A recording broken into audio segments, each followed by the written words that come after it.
Good morning. My name is John Spadaccini with Career Services. And I'm Michael O'Donnell with the Mother Teresa Project. Today is day 23, Lover of Poverty. Pray for us. As I was reading through today, the word that came to me was detachment, and how important it is for us to be detached of our material goods so we can be better open to the spiritual goods that God has for us. Said best in the Beatitudes, "Blessed are the poor in spirit, for theirs is the kingdom of heaven." And I think it's important for us to make that connection. God isn't calling us, He doesn't say, "Blessed are the poor," but He says, "Blessed are the poor in spirit." So it's possible for us to have lots of money, but still be poor in spirit. And the idea is to make sure that our possessions don't own us. Every day we say that litany, and it says, "He has made him Lord of his household and prince over all his possessions." And I think that's so important for us to contemplate of, do we truly own our possessions, or do our possessions own us? I think the best example is with the phone. How many times do we check our phone before we go to sleep, and we put it right next to our bed, and the first thing we do is we wake up and we look at it again?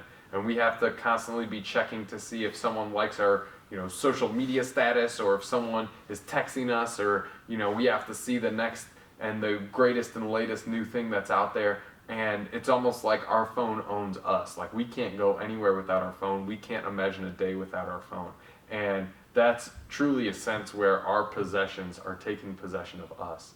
And because of that, we aren't open to the gifts that God has for us. So really important for me today to just contemplate on the possessions that I have and making sure that I'm the one, I'm prince over those possessions. So that was my reflection. What do you got? Before I start, I just wanted to share with you, some of you may know that the president's wife, Mrs. Ice, is very sick. So what I'm doing is the remainder of my consecration to St. Joseph is in honor of Mrs. Ice, and pray that God will heal her. Mm-hmm. That's great. So as I go through the consecration of St. Joseph, I'm getting to know St. Joseph better and better.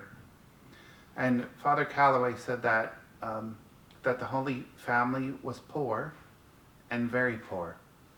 So, St. Joseph, Mary, and Jesus were a very poor family. And I can relate to that. When I was a kid, my mom and dad are divorced. I was raised with my mom.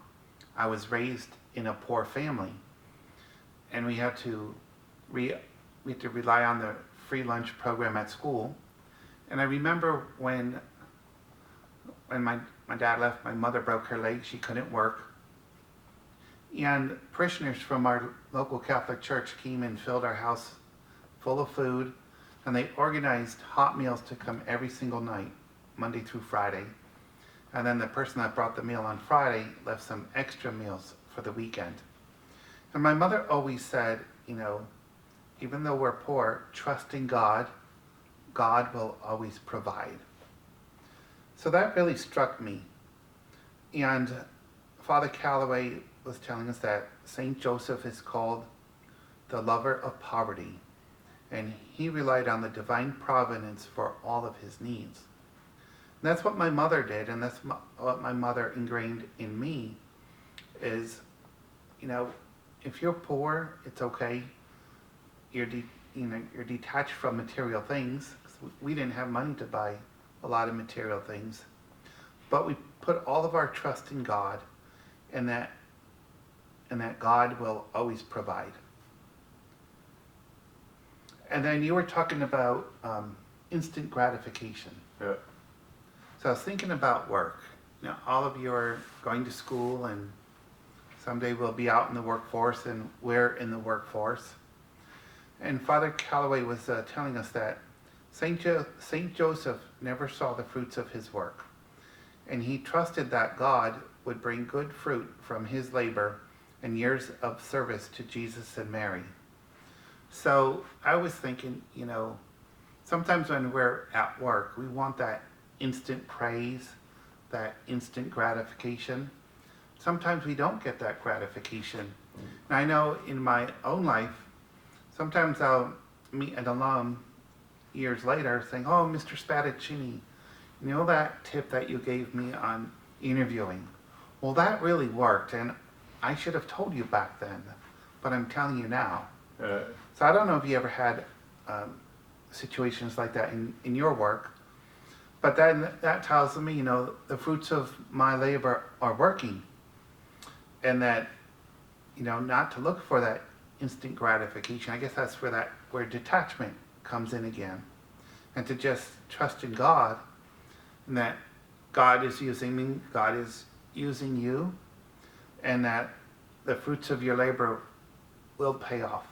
Yeah, absolutely. No, and I think two of us are talking about poverty, but we're both taking it from a different angle. I was talking about a poverty of possessions, and I think you're talking about a poverty of praise. I think it's so important for us to have both of those, to not be connected to the physical, material things that we have, but also don't be connected to the compliments and the accomplishments that come with the work that you do. So I think Joseph is an excellent model of that, and someone that we can truly look up to be that true lover of poverty. So Saint Joseph, lover of poverty, pray for us. See you tomorrow.